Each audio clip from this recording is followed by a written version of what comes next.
வணக்கம் riders, welcome back to the channel. நீங்கள் பார்த்துட்டு இருக்கிறது ஆசி ரைடர். நான் உங்கள் உதய். இதுக்கு முன்னாடி நம்ம ஒரு வீடியோ போட்டிருப்போம், ட்ரூத் அபவுட் R15 வெர்ஷன் 4 அப்படின்னு சொல்லிட்டு ஒரு வீடியோ போட்டிருப்போம். அந்த வீடியோவில் வந்து பார்த்தீங்கன்னா இன்கேஸ் எடுத்துகிட்டு வந்தால் ஏதாவது ஸ்பை ஷாட்ஸ் வந்து நமக்கு முன்னாடியே கிடைக்கும், நான் வந்து உங்களுக்கு அப்டேட் பண்ணுறேன் அப்படின்ற மாதிரி சொல்லியிருந்தேன்.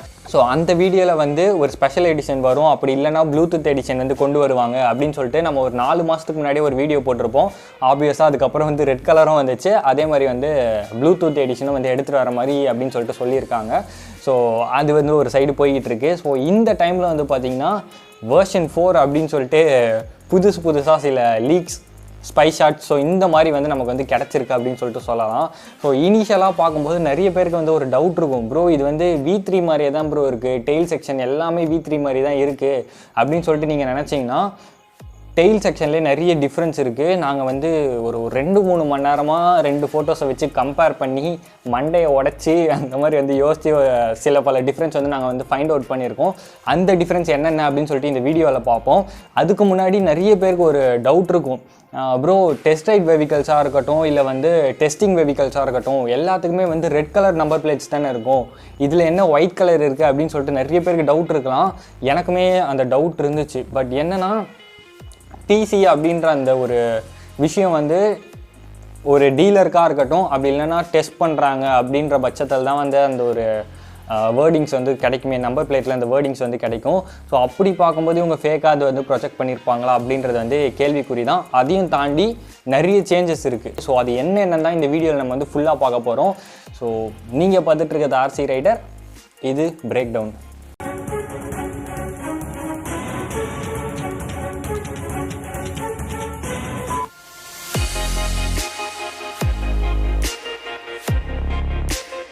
ஃபஸ்ட்டு விஷயம் இதோட அப்பியரன்ஸ் அப்படின்னு சொல்லிட்டு சொல்லலாம், அவுட்டர் ஃபேரிங் அப்படின்னு சொல்லிட்டு சொல்லலாம். ஃப்ரண்ட்லேருந்தே போயிடுவோம். நம்ம ஃப்ரண்ட்டில் வந்து பார்த்திங்கன்னா அந்த ஃப்ரண்ட் ஃபேஸே வந்து என்டையராக வந்து சேஞ்ச் பண்ணியிருக்காங்க அப்படின்னு சொல்லிட்டு சொல்லலாம். ஸோ நீங்கள் R7ல் பார்த்தீங்கன்னா நடுவில் வந்து ஒரு ப்ரொஜெக்டர், சைடில் வந்து DRL, ஸோ இந்த மாதிரி வந்து ஒரு செட்டப் வந்து கொடுத்துருப்பாங்க.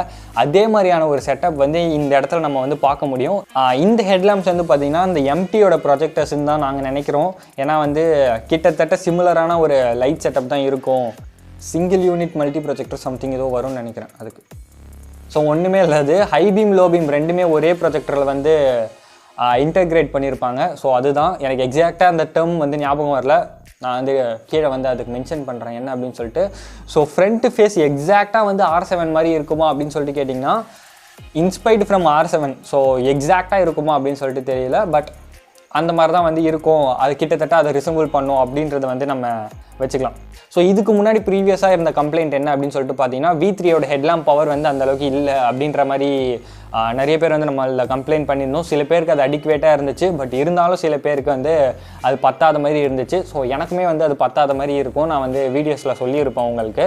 ஸோ அதை கவுண்டர் பண்ணுற மாதிரி இவங்க வந்து புதுசாக ஒரு லைட் செட்டப் எடுத்துகிட்டு வர்றது வந்து ரொம்பவே ஒரு நல்ல விஷயம். ஸோ ஃப்ரண்ட் ஃபேஸ் மட்டும் தான் டிஃப்ரென்ஸ் வருதா அப்படின்னு சொல்லிட்டு கேட்டிங்கன்னா கிடையாது. ஸோ நீங்கள் சைடில் வந்து பார்த்தீங்கன்னா சைடில் இருக்க சைட் ஃபேரிங், அதுக்கப்புறம் அந்த பாடி கிட்ஸ் எல்லாமே வந்து V3 மாதிரியும் இருக்கும், V3 மாதிரி இல்லாமையும் இருக்கும். ஸோ ரெண்டுத்துக்கும் நடுவில் மாதிரி வச்சுக்கோங்களேன்.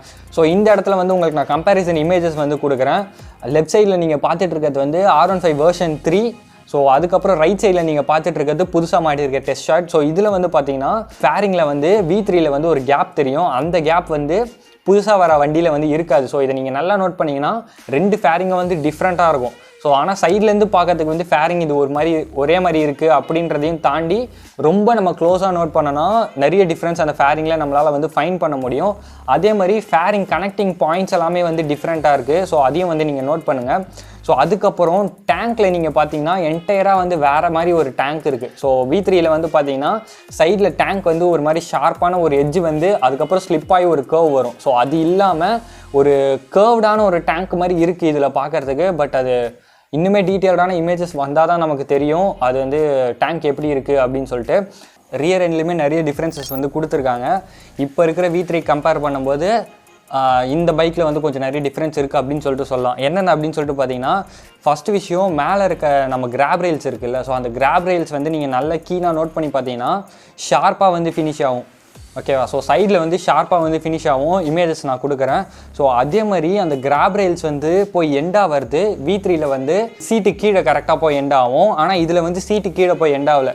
நீங்கள் நல்லா ஜூம் பண்ணி பார்த்தீங்கன்னா தெரியும், கொஞ்சம் டிஃப்ரெண்ட்டான வேலை வந்து அது போய் எண்ட் ஆகுது. ஸோ அதுவுமே வந்து ஒரு டிஃப்ரெண்ட்டான பாடி கிட்டுன்னு சொல்லிட்டு சொல்லலாம் V3 கம்பேர் பண்ணும்போது.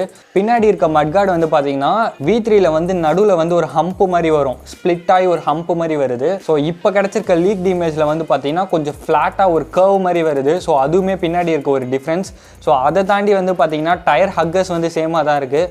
அதே மாதிரி டயர் வந்து கிட்டத்தட்ட வந்து ஒரே சைஸ் மாதிரி தான் தெரியுது. சாரி கார்டும் ஒரே மாதிரி தான் இருக்குது. அதே மாதிரி வந்து பிரேக்ஸுமே வந்து கிட்டத்தட்ட சிமிலரான பிரேக்ஸாக தான் இருக்கும்னு சொல்லிட்டு நினைக்கிறேன். ஸோ இந்த பாயிண்டில் வந்து ஸ்பெசிஃபிகேஷன்ஸ் வந்து 100% துல்லியமாக வந்து தர முடியாது. இந்த இமேஜில் இந்த வீடியோவில் என்னென்ன கிடச்சிருக்கோ அதை தான் வந்து நான் உங்ககிட்ட வந்து சொல்லிக்கிட்டு இருக்கேன். ஸோ இன்னொரு விஷயமும் ஒன்று இருக்குது. இதுக்கு முன்னாடி ஒரு V3 வந்து போய்கிட்டு இருக்கு. நீங்கள் அதை வந்து நல்லா கவனிச்சிங்கன்னா தெரியும். அதில் வந்து டெய்லெலாம் வந்து கேமோஃப்ளேஜ் பண்ணல. ஏன் அதை ஷூட் பண்ணாமல் இதை ஷூட் பண்ணியிருக்காங்கன்னு சொல்லிட்டு தெரியல. ஸோ அதுலேயுமே வந்து TC அப்படின்ற பேட்சிங் இருக்குது. அதே மாதிரி எக்ஸாஸ்ட்டும் வந்து சிமிலராக இருக்குது. ஸோ 2 வண்டி வந்து மாட்டியிருக்கு அப்படின்னு சொல்லிட்டு சொல்லலாம். ஸோ நிறைய பேர் வந்து ப்ரோ புது எக்ஸாஸ்ட்டாக இது அப்படின்ற மாதிரி வந்து கம்யூனிட்டி போஸ்ட்டில் கமெண்ட் பண்ணியிருந்தீங்க. ஸோ எனக்கு தெரிஞ்சு இது வந்து புது எக்ஸாஸ்ட், டோட்டலாக நியூவான எக்ஸாஸ்ட் அப்படின்னு சொல்ல முடியல. அதே மாதிரி இது பழைய எக்ஸாஸ்ட் அப்படின்னு சொல்ல முடியல.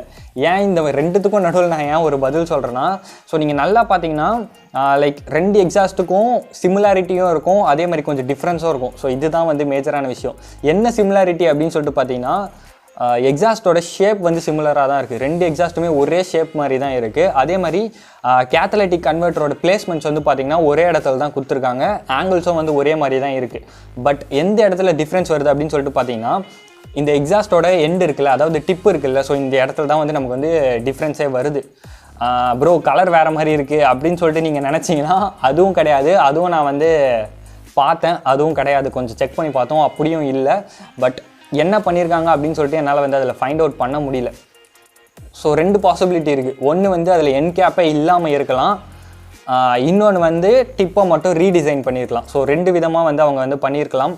2த்தில் ஏதாவது ஒரு பாசிபிலிட்டி இருக்குது அப்படின்னு சொல்லிட்டு வச்சுக்கோங்க. மற்றபடி எனக்கு தெரிஞ்சு இந்த எக்ஸாஸ்ட் வந்து அப்படியே இருக்கிறதுனால என்ஜினில் வந்து அந்தளவுக்கு பெரிய சேஞ்சஸ் இருக்காது அப்படின்னு சொல்லிட்டு நான் நினைக்கிறேன். அது என்ஜின் ஸ்பெக்ஸ் இன்னும் தெரியல நமக்கு. மேபி ஃப்யூச்சரில் வரும்போது நம்ம அதை பார்க்கலாம், என்ஜின் ஸ்பெக்ஸ் எப்படி இருக்குது அப்படின்னு சொல்லிட்டு. ஸோ நிறைய பேருக்கு இன்னொரு டவுட்டுமே இருக்கும், இந்த வண்டியில் வந்து USD ஃபோக்ஸ் வருமா அப்படின்னு சொல்லிட்டு கேட்டிங்கன்னா, எனக்கு தெரிஞ்சு USD எடுத்துகிட்டு வர மாட்டாங்க அப்படின்னு தான் நான் நினைக்கிறேன். USD எடுத்துகிட்டு வந்தாங்கன்னா ப்ரைஸ் வந்து டெஃபினட்டாக வந்து அதிகமாகும். ஒரு 10 to 15K நான் சொல்கிறேன், மினிமம் சொல்கிறேன். ஸோ அந்தளவுக்காவது வந்து ஒரு ப்ரைஸ் ஹைக் அவங்க வந்து வச்சு தான் ஆகணும். ஸோ இப்போ வந்து பார்த்திங்கன்னா வண்டி வந்து 1.86 அரௌண்ட் வருதுன்னு நினைக்கிறேன் ஆன் ரோடு.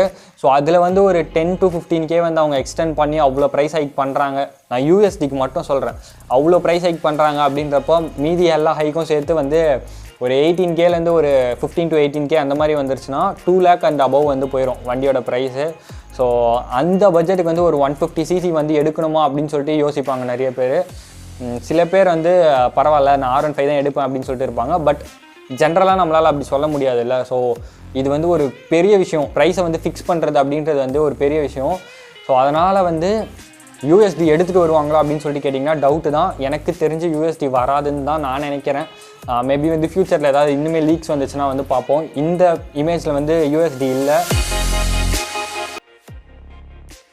ஸோ கைஸ் நிறைய பேருக்கு இன்னொரு ஒரு டவுட்மே இருக்கும், ப்ரோ இதுதான் வந்து ப்ளூடூத் வெர்ஷனா அப்படின்னு சொல்லிட்டு கேட்டிங்கன்னா, ஸோ கண்டிப்பாக வந்து ப்ளூடூத் வெர்ஷன் இப்போ நம்ம வச்சுருக்கோம்ல, ஸோ அந்த V3ல ஃபிக்ஸ் பண்ணுற மாதிரி தான் இருக்கும் ஒரு மாடியூல். ஏன்னா இது வந்து முன்னாடியே அவங்க FZலலாம் பண்ணியிருக்காங்க.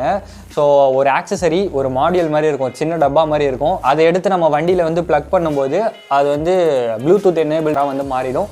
இன்ஸ்ட்ருமெண்ட் கிளஸ்டர் வந்து சேமாக தான் இருக்கும். நான் இந்த ப்ளூடூத் வெர்ஷனுக்கு சொல்கிறேன், இதுக்கு சொல்லலை. இந்த லீக்ட் இமேஜுக்கு நான் சொல்லலை, அந்த ப்ளூடூத் வெர்ஷனுக்கான டவுட்ஸை வந்து நான் கிளியர் பண்ணுறேன். ஸோ அதை எடுத்து கனெக்ட் பண்ணும்போது ப்ளூடூத் எனேபிளாக வந்து ப்ரீவியஸ் பைக்ஸில் வந்து மாறும். ஸோ இதுதான் வந்து அவங்க ஆக்சசரிஸில் இன்க்ளூட் பண்ணுறதா சொல்லியிருந்த ஒரு விஷயம். ஏன்னா இது முன்னாடியே நம்ம FZல வந்து பார்த்துருக்கோம். ஸோ இந்த வண்டியோட இன்ஸ்ட்ருமெண்ட் கிளஸ்டர் வந்து இதே மாதிரி தான் இருக்குமா இல்லை சேஞ்சஸ் இருக்குமா அப்படின்னு சொல்லிட்டு கேட்டிங்கன்னா, எனக்கு தெரிஞ்சு கொஞ்சம் சேஞ்சஸ் இருக்குன்னு தான் நான் நினைக்கிறேன்.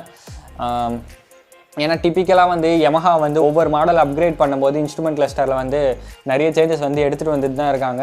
ஸோ அந்த வகையில் வந்து இதுக்குமே வந்து கொஞ்சம் சேஞ்சஸ் இருக்கலாம் இன்ஸ்ட்ருமெண்ட் கிளஸ்டர்லேயும். ஸோ கைஸ் இப்போ என்ன தாண்டா சொல்ல வர அப்படின்னு சொல்லிட்டு கேட்டிங்கன்னா, இது வந்து வெர்ஷன் 4 அப்படின்னு சொல்லிட்டு கன்ஃபார்மாக சொல்ல முடியாது என்னால். ஏன்னா இது வெர்ஷன் 3யோட ஒரு ஃபேஸ் லிஃப்டட் மாடலாகவும் இருக்கலாம். லைக் R15S அந்த மாதிரியும் வந்து ஏதாவது அவங்க வந்து பண்ணலாம். ஏன்னா இதுக்கு முன்னாடி ஒரு தடவை அந்த மாதிரி பண்ணியிருக்காங்க அவங்க. ஸோ அந்த மாதிரியும் இருக்கலாம். இல்லைனா வந்து வெர்ஷன் 4க்கான ஒரு ப்ரோட்டோடைப்பாக இருக்கலாம், ஒரு மியூலாக இருக்கலாம். ஸோ எப்படி வேணால் இது இருக்கலாம். இதோட லான்ச் டேட்டு, ப்ரைஸு இதெல்லாம் பற்றி ஒரு ஐடியாவுமே இல்லை எனக்கு. ஆனால் இப்போது உடனே வந்து இது லான்ச் ஆக போகிறது கிடையாது. ஸோ இதுக்காக வந்து நான் வந்து V3 வந்து இப்போ அடுத்த மாதம் வாங்க போகிறேன், இல்லை இந்த வாரம் வாங்க போகிறேன், இதுக்காக நான் வெயிட் பண்ணவா அப்படின்னு சொல்லிட்டு கேட்டிங்கன்னா அது உங்களை பொறுத்தது தான். ஏன்னா வந்து இந்த வண்டியோட அஃபிஷியல் ரிலீஸ் டேட் இல்லாமல் நான் வந்து அதை பற்றி பேச முடியாது. உங்களை வெயிட் பண்ணுங்க அப்படின்னும் என்னால் சொல்ல முடியாது, இல்லை வந்து V3 வாங்குங்க அப்படின்னு என்னால் சொல்ல முடியாது. So it's up to you. So அவ்வளோதான் மக்கள்ஸ், இந்த வீடியோவுக்கு முடிஞ்ச அளவுக்கு எல்லா டீட்டெயில்ஸுமே வந்து உங்களுக்கு நான் சொல்லியிருக்கேன் அப்படின்னு சொல்லிட்டு நினைக்கிறேன். ஸோ மேற்கொண்டு ஏதாவது லீக்ஸ் வந்துச்சுன்னா, இல்லை ஏதாவது இன்ஃபர்மேஷன்ஸ் இதை பற்றிலாம் தெரிஞ்சதுன்னா நான் வந்து கண்டிப்பாக வந்து உங்களுக்கு அப்டேட் பண்ணுறேன். ஸோ நன்றி மக்கள்ஸ்.